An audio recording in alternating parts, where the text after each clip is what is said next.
Echanthoibi की bail application judicial magistrate Imphal West 1 na reject tawkhre loinana mahak December 13 phawwa nimit 15 gi judicial custody da remand pikhre tera akham lekai da leiba RK Lokhon gi machanupi RK Echanthoibi chahi 18 mahak ki nimit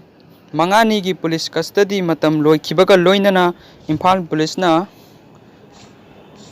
ngasi JMIC Imphal West 1 da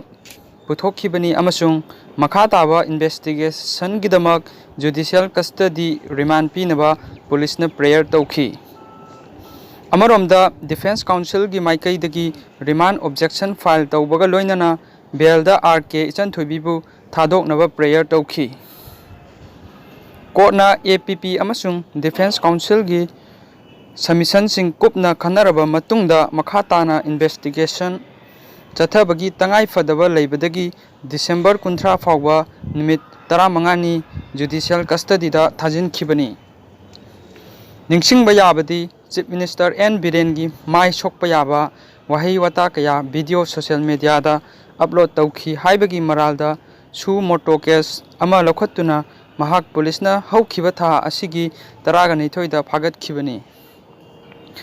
loinana December 13 phawga police custody remand lokhatkhibani